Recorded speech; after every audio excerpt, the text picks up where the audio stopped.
We incessantly hear and read in the Arabic and Mohammedan Muslim media about Muhammad's unique characters of mercy and compassion.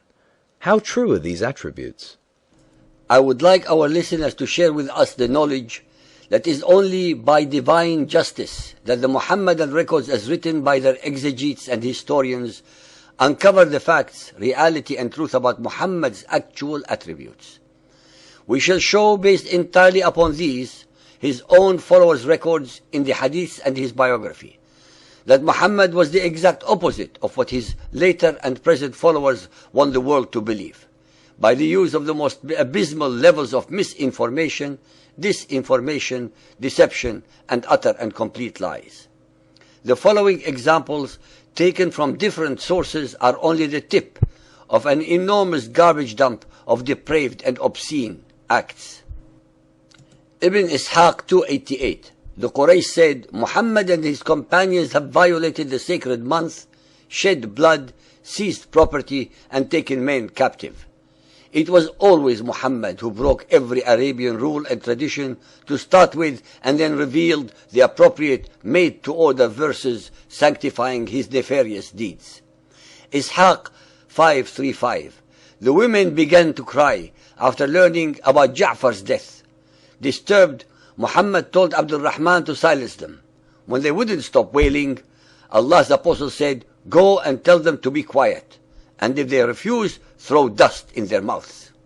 Ishaq 596. Prophet, this group of Ansar have a grudge against you for what you did with the plunder and how you divided it among your own people. After due praise and exaltation of Allah, he addressed them, Ansar, what is this talk I hear from you? What is the grudge you harbor in your hearts against me?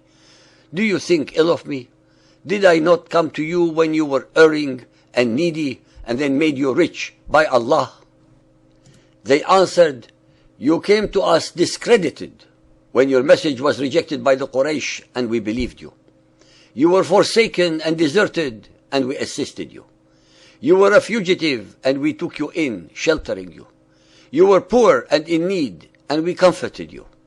His followers among the Ansar gave him the most truthful replies in the whole of the hadiths. Tabari 8.97. When I returned to Medina, the Prophet met me in the market and said, Give me the woman. I said, Holy Prophet of Allah, I like her, and I have not uncovered her garment. Muhammad said nothing to me until the next day. He again met me in the market and said, Salama, give me the woman. I said, Prophet, I have not uncovered her garment, but she is yours. Tabari 9.34. Khuwaisira came and stood by the Prophet as he was giving gifts to the people and said, Muhammad, I have seen what you have done today. Well, what did you see? He said, I don't think you have been fair. Allah's messenger became angry. Woe to you! If justice is not to be found with me, then with whom is it to be found? Umar ibn al-Khattab said, Muhammad, allow me to kill him. The apostle said, Get him away from me and cut off his tongue. Tabari 7.65. When the apostle was in Safra, Nadir was assassinated. When Muhammad reached Irq Zabiya, he killed Uqba. When the Prophet ordered him to be killed, Uqba said, Who will look after my children, Muhammad?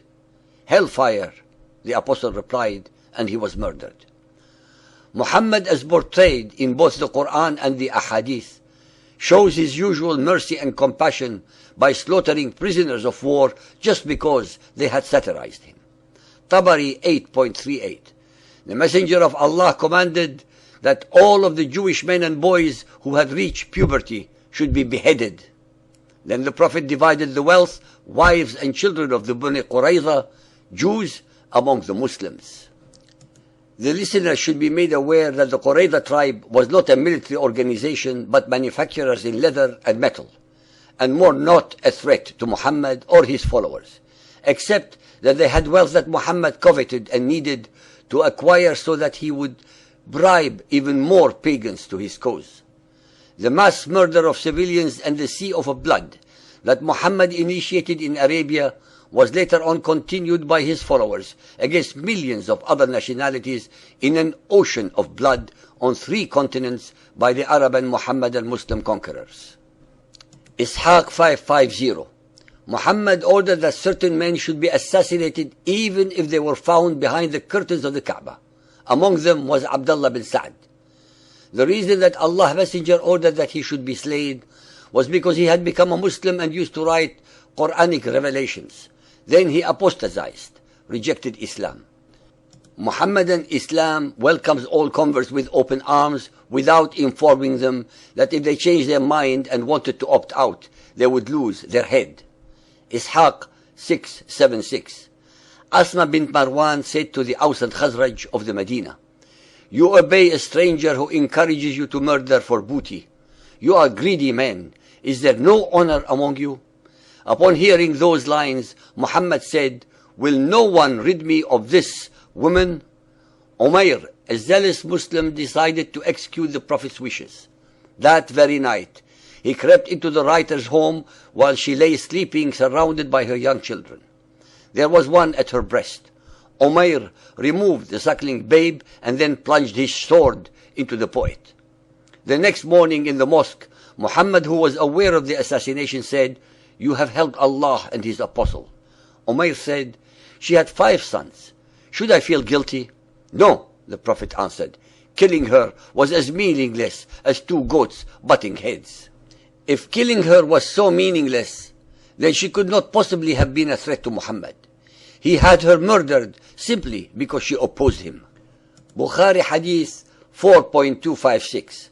The Prophet passed by and was asked whether it was permissible to attack infidels at night with the probability of exposing their women and children to danger. The Prophet replied, "Their women and children are from them." Muhammad was able to instill in his followers the most debased instincts that any human being could possibly carry: deception, lying, cowardice, treachery, perfidy, compounded with a depraved indifference to morality, mercy, or compassion. In fact, his followers became his psychological and intellectual clones, up to this day, as witnessed by their deeds all around the world. Sahih al-Bukhari Hadith 9.37, narrated by Abu Qilaba. Anas bin Malik said, 8 persons from tribe of Uql came to Allah's Apostle and gave the pledge of allegiance for Islam, became Muslims. The climate of the Medina did not suit them, so they became sick and complained about that to Allah's Apostle. He said to them, "Won't you go out with the shepherd of our camels and drink of the camel's milk and urine as medicine?" They said yes. So they went out and drank the camel's milk and urine. And after they became healthy, they killed the shepherd of Allah's Apostle and took away all the camels. This news reached Allah's Apostle, so he sent men to follow them, and they were captured and brought to the Prophet. He then ordered to cut their hands and feet, and their eyes were branded with heated pieces of iron, and then he threw them in the sun till they died. In conclusion, no prophet in recorded human history had ever acted with such depraved pathological indifference towards other human beings. Muhammad is the only allegedly divinely inspired messenger who acted with such manner.